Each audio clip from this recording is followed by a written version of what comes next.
Well, good morning. This is Ian R. Crane, and it's a little later than I normally broadcast. It's the morning of Friday, 28th of December 2018, and as you can see behind me, I've got a little bit of storm damage. That's one of the joys of outside living at this time of the year. I got back to my bolt hole in the southwest late last night to find that I just had a little bit of buffeting from the storms that assaulted the southwest. But anyway, my problems are minor compared to some that are being experienced by others. And I'm going to start this morning's broadcast by moving away from the drama of the storms. And that's a much better scene behind me on this frosty morning here. Anyway, I actually want to start this morning's broadcast by reminding everybody that David Noakes is wallowing in Wandsworth prison, and his prison number is A7081DY, and you can write to David at PO Box 757 Heathfield Road, Wandsworth, London, SW18 3HU, and I will put that address under this video later this morning. Now, David is serving 15 months of jail in Wandsworth prison for the heinous crime of developing a product that had proven to very effectively treat cancer right up to stage 4 cancer. Had been proven in the US by Dr. Jeffrey Bradstreet to be a very effective treatment for autism, and it basically is an immunotherapy product. It reboots the body's natural immune system, but this product was so effective that it threatened the supremacy of Big Pharma and its domination of the cancer industry by effectively forcing people who are desperate to find an effective treatment into chemo and radiotherapy, a treatment that has an efficacy of just 2.3%. In other words, if you undertake chemo or radiotherapy, then you have a 97.7% probability of dying, if not from the cancer, then from the chemo or the radiotherapy. But this is all that orthodoxy offers, and as is very well known by the alternative community, there are many other proven effective treatments for cancer and other similar diseases or illnesses, yet they are suppressed by Big Pharma. And the pharmaceutical industry got its henchmen, the MHRA, the Medicines and Healthcare Regulatory Agency in the UK, to do their dirty work and effectively shut down David's company, Immunotech, and then after subjecting them to 3.5 years of purgatory, finally the case came to court at Southwark Crown Court in London in November. And in the last week of November, David was sentenced to 12 months for the manufacture and distribution of an unlicensed medicine, and 3 months for money laundering. And the judge made it very clear that he was very uncomfortable with the money laundering aspect, because as is more usual in money laundering cases, it's from the ill-gotten gains from crime, and it is hidden. And yet David had made no attempt to hide the revenues that he had gained from selling this product, and his accounts were completely open. But nonetheless, because he had effectively made a living from marketing this very effective product, 3 months was added to the 12 months sentence that he got for the distribution. So 15 months in all. Now, all being well, he will be released after probably about 4 months, in fact potentially around about the end of March, and then he'll be on a tag for a few months before serving out the rest of his time on suspended sentence effectively. And of course, this really should ram home the magnitude of the threat from a corporatocracy, because the corporatocracy sees every human life form as nothing more than a revenue stream. And obviously that is very direct in terms of the pharmaceutical industry. Perhaps it's less direct with other industries, but nonetheless that is still the corporatists' philosophy. If you can't make money out of someone, then basically what is their point? So please, if you get the opportunity to drop David a line, to just send him a postcard or send him a letter of support, then I know he will really appreciate it, because he's certainly, obviously, as one would expect, not finding prison life particularly easy. And now, please, if you do write to him, please do put a return address on both the envelope and on whatever you put inside the envelope and the letter, because that apparently helps it through the initial security process. And obviously, we'll be talking more about David Noakes and GC MAF in the coming weeks and months, because although David has been jailed, the whole issue of suppressed medicines is very much now out of the proverbial bottle. And Judge Nicholas Lorraine Smith made it very clear that, in his opinion, GC MAF was not on trial, and the efficacy of GC MAF was not disputed. And in his opening remarks prior to sentencing David, he actually said he had no doubt that many people had benefited from taking GC MAF, and that many people would benefit in the future. But of course, not if Big Pharma has anything to do with it. So, actually it's down to each and every one of us to make sure that Big Pharma know that the genie is very much out of the bottle, and we know their game. Meanwhile, this morning it's exactly 1 week since I put out my first video on the Dronegate incident at Gatwick. Now, at that time, the incident had started the night before, around about 9 p.m, just in time to get into the national media. So it was pretty much the headline in all of the national press last Friday. And I immediately smelt the BS. There was a lot about this story that didn't add up.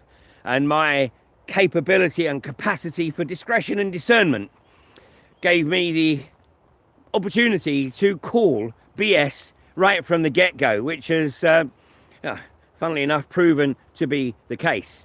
But here we are, 1 week on, and there is still no sight of a drone.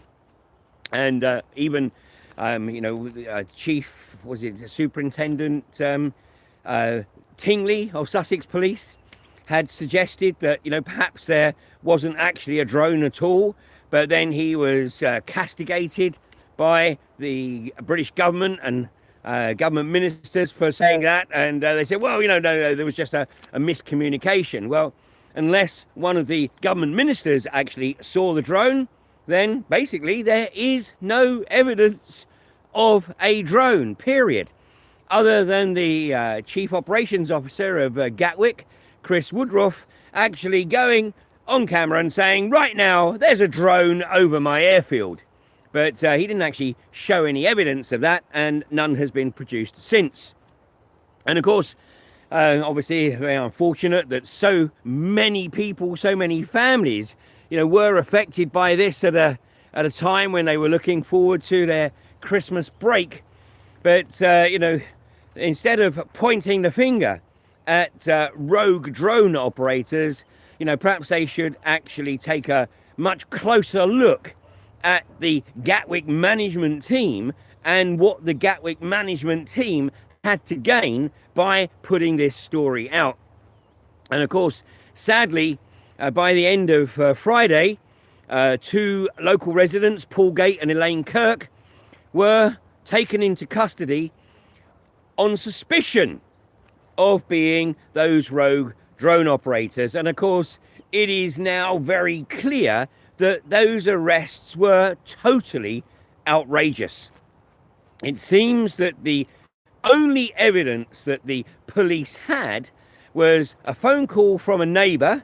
So I guess whomever it was that Mr. Gate and Miss Kirk had upset in recent months decided this was an opportunity and made a phone call to Sussex Police. And Sussex Police quickly went onto social media and found a picture of a remote control helicopter and a review written by Mr. Gate about a drone kit. And on that basis, they arrested him, despite Mr. Gate having an absolutely rock solid alibi that he was actually working while this saga was unfolding. And of course, the media frenzy kicked off immediately.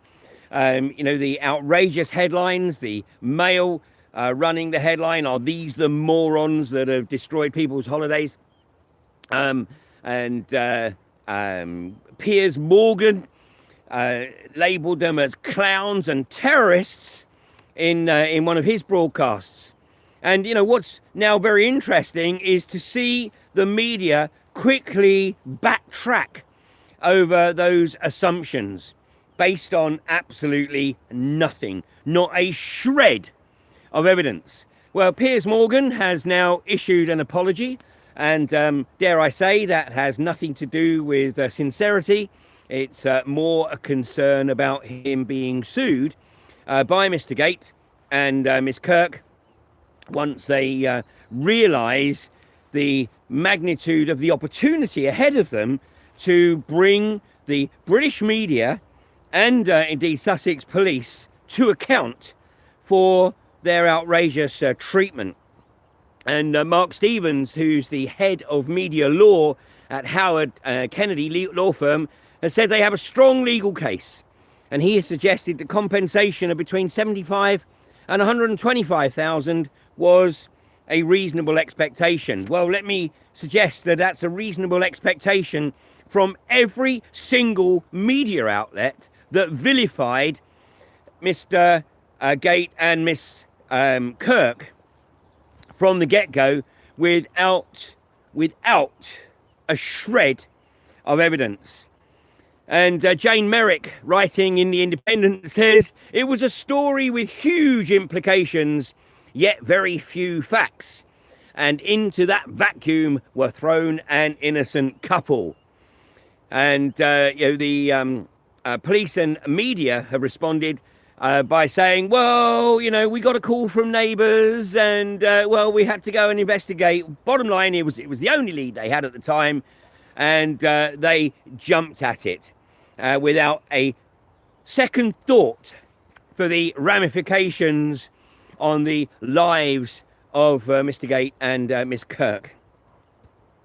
So let's have a look at what else has happened since then, of course, because who really benefits here? And as I had alluded to previously, there is still the very, very strong probability that there had been some kind of systems failure at Gatwick, and rather than actually take responsibility, somebody on the Gatwick management team came up with the drone scam to deflect attention, to deflect responsibility, and of course, most importantly, to deflect any financial liability.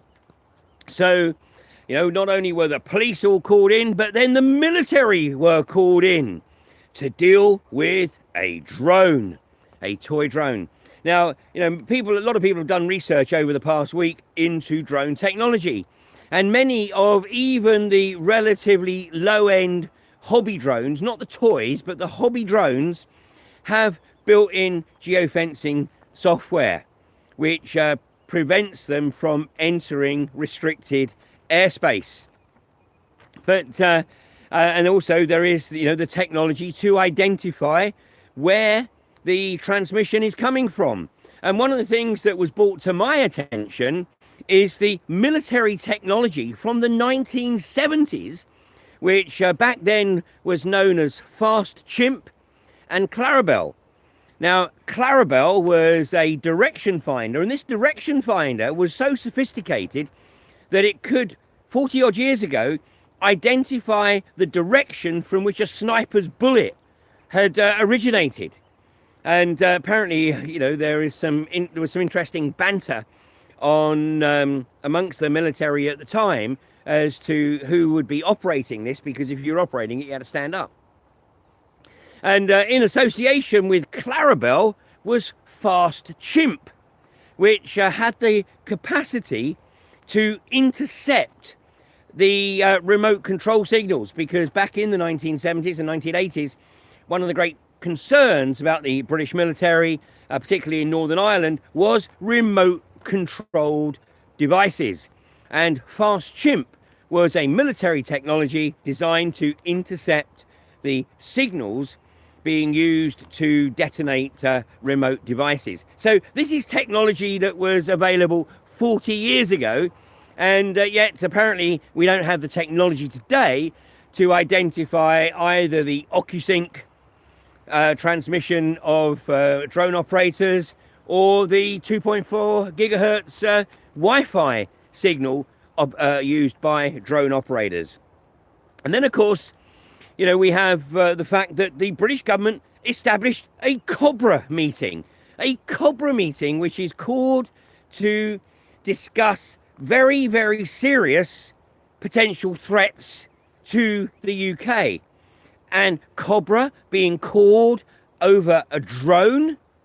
Now, there have been other hypotheses put forward as to why COBRA was called. And in fact, the Daily Mirror did run a report earlier in the week suggesting that there was actually a UFO. And I believe that they did actually publish a photograph. Now, I can't vouch for the veracity of that photograph, no more than I can vouch for the veracity and integrity of any of the British media. But nonetheless, that was a hypothesis being put forward. And the fact that COBRA was established would suggest that there was something a little bit more at stake here than just a hobby drone. Well, of course, who else benefits? Well, the Israeli company that produces the Drone Dome. And this is an Israeli company known as Skylock. And of course, this is a military technology that has been adapted for civilian use. And the marketing director of Skylock revealed a couple of days ago that they've had a 40% increase in inquiries over the past week, i.e. since the advent of the drone scare at Gatwick. Freudian slip there. Well, Israeli technology, whether or not that's what's being deployed. Chris Grayling now says that there is going to be something like that technology applied at airports throughout the UK. Meanwhile, yesterday, Gatwick announces that a 50.1% stake of the current holding is being sold to the French infrastructure company Vinci. Now, just to give you some idea of how significant an investment Gatwick has been for GIP, the Global Investment Partnership. They acquired Gatwick in 2009 for I think it was 1.9 billion, and they've just sold a 50% stake for, I believe it's 2.3 billion. So on the basis, 2.9 billion, I believe it is actually. So on that basis,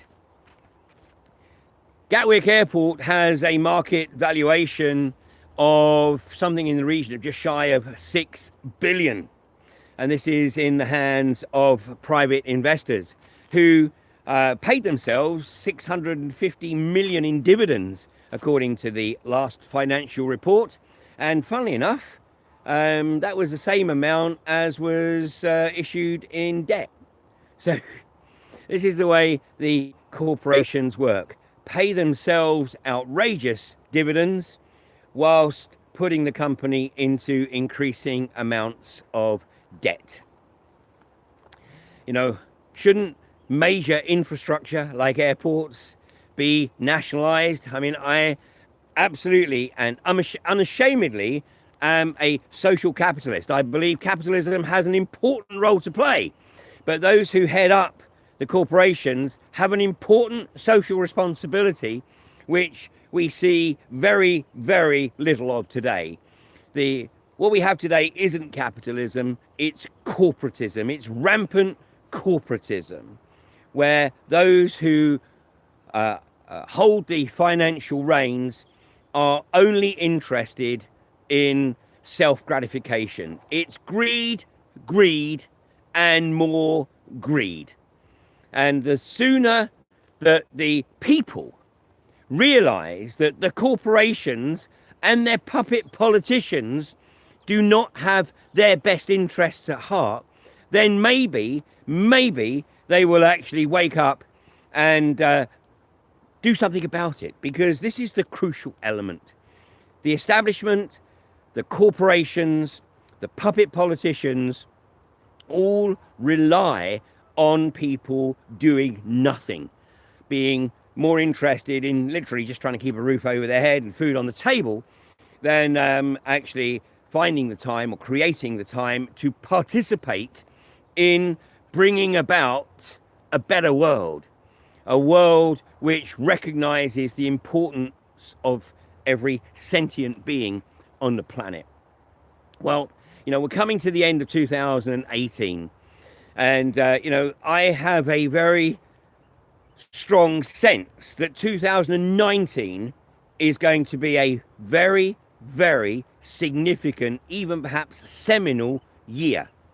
And unfortunately, that may mean that things have to get a lot worse before they get better. But the people are waking up, and my thanks go out to what's her name, the Queen, for doing a broadcast where she discusses austerity, calls upon the people to pull together while sitting in front of a golden piano.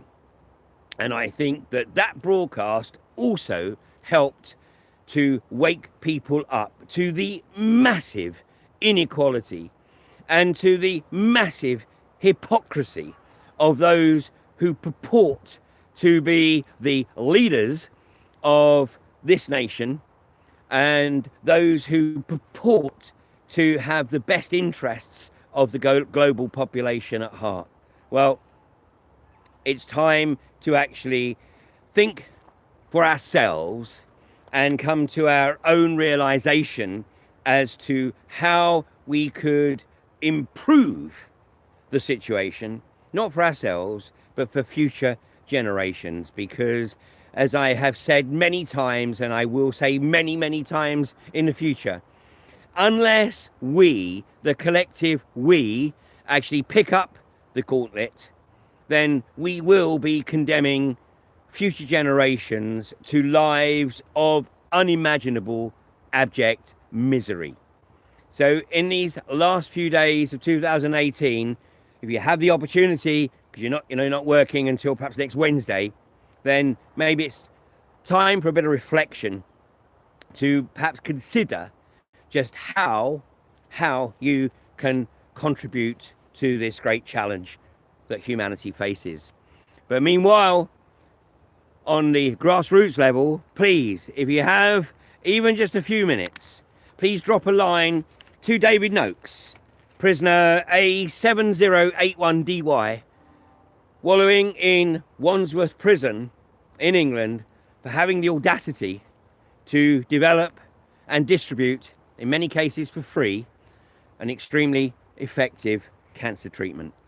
Thanks for joining me this morning, and I will be back with you on New Year's Eve on Monday morning at 8:30 for the last broadcast of 2018. You have a great weekend.